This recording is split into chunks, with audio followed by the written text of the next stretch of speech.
నేను చేస్తానా అది నిరూపించుకోవాలి. ఆయన ఇవ్వాలి. అబద్ధం చెప్పేసి సరిపోదు. ఇప్పుడు ప్రైమ్ 9 లో నన్ను పిలిచి తిట్టినారు, మీరు తిట్టినారు, ఆ స్వామీజీ తిట్టినారు, ఆ సుబ్బారావు తిట్టినారంటే ఎట్లా అండి? దానికి ఒక ప్రామాణికం ఉంటుంది, ఒక ఎవిడెన్స్ ఉంటుంది, ఆ ప్రకారంగా ఉంటుంది. కానీ నాకు వాళ్ళు చంపుతారు వీళ్ళు చంపుతారు అంటే ఎట్లా? అంటే అది తప్పు కదా. మీరు ఆ విధంగా చెప్పడం కూడా తప్పే. ఇంకోటి తెలిసిన, ఫాల్స్ కేసు ఇస్తే you will be prosecuted for giving the false complaint against individual. మీరు తప్పుడు కేసులు ఇస్తే మీ పైన పోలీసు వారు తిరిగి మీ పైన కేసు పెడతారు. ఎందుకంటే మీరు తప్పుడు సమాచారాన్ని ఇచ్చి అధికారుల సమయాన్ని వృధా చేశారని, పుట్టించినారని. రైట్. మళ్ళీ వస్తాం సార్ మీ దగ్గరికి. మనతోటి శ్రీనివాస్ గారు జాయిన్ అయ్యారు. శ్రీనివాస్ ఆనంద్ గారు, మారుతిపేట నుంచి. శ్రీనివాస్ గారు నమస్తే అండి. జై శ్రీరామ్. సో మొత్తానికి మీడియా ప్రతినిధులకి వేణుస్వామికి మధ్య జరుగుతున్న వివాదం ఏదైతే ఉందో, సో ఆ వివాదంలో మరి మెజారిటీ వేణుస్వామి గారికి వ్యతిరేకంగానే కనపడతా ఉంది. సో మరి ఈ వివాదానికి సంబంధించి మీరేం చెప్తారు? ఒకటండి, ఇప్పుడు మనం ఒక పూజ చేయాలంటే దానికి సంబంధించిన ఆచారము, ఆగమ శాస్త్ర పద్ధతి, మనస్సాక్షి, ఆత్మసాక్షి ఇలా కొన్ని ఉంటాయండి. అంటే అన్నదానం చేసే పద్ధతి వేరు, పూజలో హోమం చేసే పద్ధతి వేరు, యంత్రపూర్వకంగా పసుపు కుంకుమలతో గంధంతో యంత్రం వేసి పూజ చేసేది వేరు, ఆ యంత్ర దేవతని చేయించుకునే వాళ్ళని చేసి కూర్చోబెట్టి చేసేది వేరు. అంటే ఒక్కొక్క దానికి ఒక్కొక్క విధమైన పద్ధతి, చేసే విధానము, దానికి సంబంధించిన వస్తువులు ఇలా ఉన్నాయండి. అయితే ఒకటే, అంటే ఆయన తప్పు చేశాడు చేయలేదు అనేది పక్కన పెడితే, కొన్ని జరిగేవన్నీ ఇప్పుడే ఎందుకు తప్పు చేసినట్టు అనిపిస్తుంది? ఇప్పటిదాకా చేసినవన్నీ ఏంటి? ఇప్పటిదాకా చేస్తా ఉన్నారు అన్ని. ఇప్పుడు ఆయన చేసిన ప్రతి పూజ ఏదో ఒక టీవీ ఛానల్స్ లో వచ్చింది. ఒక విధంగా చెప్పాలంటే వేణుస్వామి గారు ఇంతకు ముందు ఎవరికి తెలుసు? ఎవరైనా వేణుస్వామి ఇంత పాపులారిటీ ఇదంతా వచ్చింది టీవీ ఛానల్స్ వల్ల కాదా? ఖచ్చితంగా సోషల్ మీడియా వల్ల కూడా. సోషల్ మీడియా వల్ల వచ్చింది, టీవీ ఛానల్స్ వల్ల వచ్చింది. అవును. ఇందాక స్వామి అన్నారు, మన రిటైర్డ్ పోలీస్ ఆఫీసర్ గారు అన్నారు, ఇవన్నీ ఎందుకు మాఫింగ్ పెట్టుకోవటం, ఇట్లా చేయటం, ఇట్లా చేసుకోవటం అనేది. ఇప్పుడు ఒకటండి, ధర్మబద్ధంగా ఇక్కడ ఏది జరగట్లేదండి. ధర్మబద్ధంగా చేసేవి ఏవి జరగట్లేదు. ఇక్కడ వాస్తవం 10% ఉంటే అవాస్తవాలు 90% ఉన్నాయండి. ఇప్పుడు ఒక హోమాన్ని తీసుకోండి, హోమం 10,000లో చేసేది ఉంది, అదే హోమాన్ని 10 లక్షలు తీసుకొని చేసేది ఉంది. అంటే దేవుడు కూడా కాస్ట్లీ అయిపోయాడు కదా సార్ ప్రెజెంట్ భక్తులకి.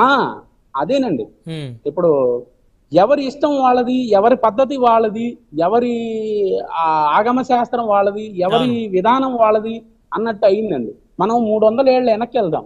ఉదాహరణకి 300 ఏళ్ల వెనక్కి వెళ్దాం. ఎవరు చేసినా ఒకే ఆగమ శాస్త్రం ఉండేది, ఎవరు చేసినా ఒకే పద్ధతి ఉండేది. ప్లస్ దానికి మనస్సాక్షిని, ఆత్మసాక్షిని జోడించి చేసేవాళ్ళండి. చేసేవాళ్ళు బాగుండాలి, వాళ్ళ కుటుంబం బాగుండాలి, వాళ్ళ వంశాభివృద్ధి జరగాలి, వాళ్ళు సుఖ సంతోషాలతో ఆయురారోగ్యాలతో ఉండాలి అని మనస్ఫూర్తిగా చేసేవాళ్ళండి. ఇప్పుడు అలా చేసేవి ఒక 100కి సార్ అన్నట్టు, స్వామి అన్నట్టు 100కి 10%, 15% ఉందండి. ఇప్పుడు ఒక అవాస్తవాన్ని మనం ప్రచురించాం అనుకోండి, అది అవాస్తవం తెలిసిన తర్వాత మా వల్ల పొరపాటు తొలగింది, మేము అవాస్తవం ప్రచారం చేశాము అని చెప్పని మనం చెప్పుకుంటాం. అట్లానే ఒక వ్యక్తి గురించి కొన్నాళ్ళ పాటు ఆయన అపాయింట్మెంట్ దొరకాలంటే మనకి కష్టం అవ్వదు. ఎమ్మెల్యేలు సైతం, ఎంపీలు సైతం, ముఖ్యమంత్రి సైతం, వ్యాపారవేత్తలు, సినీ రంగ ప్రవేశం పెద్ద వాళ్ళంతా కూడా ఆయన చుట్టూ తిరిగారని, ఇట్లా ప్రతిదీ, అంటే ఆయన పబ్లిసిటీ కూడా వ్యాపారం చుట్టూనే తిరిగిందండి. ఆయన పూజలు చేసినవి కూడా వ్యాపారం చుట్టూనే తిరిగినాయండి. అక్కడ జరిగినవి మొత్తం వ్యాపారం చుట్టూనే తిరిగినండి. ఇప్పుడు గతంలో నేను స్వామీజీలని లేకపోతే సిద్ధాంతులని జాతకం చెప్పే వాళ్ళని ఇంకొకళ్ళని మాట్లాడట్లేదండి. మనం మాట్లాడేది, మనం చేసేది, మనం చెప్పేది మన కోసం, ధనం కోసం, మన ఎదుగుదల కోసం చెప్పకూడదు. ఎందుకంటే మనిషి మరణించిన మాట బతికే ఉంటుంది. ఇక్కడ శ్రీనివాస్ గారు, జాతకం చెప్పేటువంటి వాళ్ళు ఉచితంగానే జాతకం చెప్పాలి అని అనేటువంటి వ్యాఖ్యలు మీరు ఏకీపిస్తారా? ఖచ్చితంగా అండి. ఇక్కడ ధర్మబద్ధంగా అసలు ధనం అనేది లేదండి. మరి వేణుస్వామి ఆయన కలిస్తే కన్సల్టెన్సీ ఫీజు తీసుకుంటారు కదా? అవునండి, తీసుకుంటారు. దాన్ని మీరు సమర్థిస్తారా, వ్యతిరేకిస్తారా? దాన్ని మా ఇక్కడ ఒకటండి, మేము మా ఉండేవి ఏంటంటే మా ఆశ్రమం, పీఠం, అన్నదానం చేసేవి, సేవా కార్యక్రమాలు చేసి మేము దాన్ని ఏకీభవించాం. అసలు అది లేదు. మేమే కాదండి. ఇక్కడ జ్యోతిష్య శాస్త్రము, ఒక స్వామీజీ, గురూజీ, సిద్ధాంతి ఇట్లాంటి ఎవరైనా సరే అండి, అసలు దాంట్లో ఈ మనకు ధనం అనేది అక్కడ మీరు చెప్పి ధనం తీసుకోండి అని దేనిలో చెప్పలేదు, అలాగని తీసుకోకూడదని కూడా చెప్పలేదు. ఎవరిష్ట ప్రకారం వాళ్ళు ఒక పద్ధతిని పాటించకుండా చేసుకుంటూ వచ్చి ఇక్కడ దాకా తీసుకొచ్చారండి. అవును, ఇక్కడ దాకా తీసుకొచ్చారు. సో ఫైనల్ గా సార్ ఒక విషయం చెప్పండి శ్రీనివాస్ గారు, జ్యోతిష్యాన్ని నమ్మాలా వద్దా? మీరేం ఇక్కడ ఒకటండి, నేను దానికి ఒకటే చెప్తాను. ఇప్పుడు నమ్మకం మన మనసుకి, శరీరానికి, ఆత్మకి సంబంధించింది కానీ కంటితో ఒక వస్తువులాగో లేకపోతే ఏదైనా ఒక నిర్మాణంలోనో ఒక వృక్షంలోనో చూపించేది కాదండి. అది మనం చెప్పే వాళ్ళని బట్టి, అవి వాస్తవాలా కాదా అని విని నమ్మే వాళ్ళని బట్టి ఉంటుంది. అది తప్పు గాని ఒప్పు గాని. తప్పు చెప్తేనేమో ఆ తప్పుకి మనమంతా చూస్తూ ఊరుకున్నా సరే కాలము, లోకము చూస్తూ ఊరుకోదు. అవును, కాలము, లోకము చూస్తూ ఊరుకోదు. ప్రతిదానికి ప్రకృతి అనేది ఉంటుంది. మనం ఏదైతే చేస్తామో అది తిరిగి మళ్ళీ మందాకే వస్తుంది.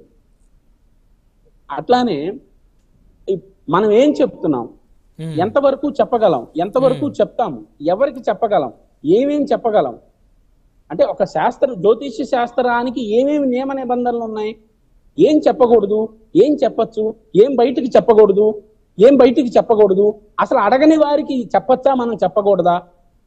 ఇప్పుడు అమెరికా అధ్యక్షుడి డేట్ ఆఫ్ బర్త్ అను ఆయన పుట్టిన టైము, సమయం ఉంటే నేను ఇక్కడ జ్యోతిష్యం చెప్తే సరిపోతుందా? ఆయన అడగలేదు కదా. శాస్త్రము అసలు జ్యోతిష్యం చెప్పటం అంటే పూర్వకాలంలో ఏం చేసేవాళ్ళు అంటే అండి, ఉగాది పండగ రోజు కానీ లేదంటే పంచాంగ శ్రవణం రోజు కానీ శాస్త్రోక్తంగా తలస్నానం చేసి పండితుడి దగ్గరికి, జ్యోతిష్యుడి దగ్గరికి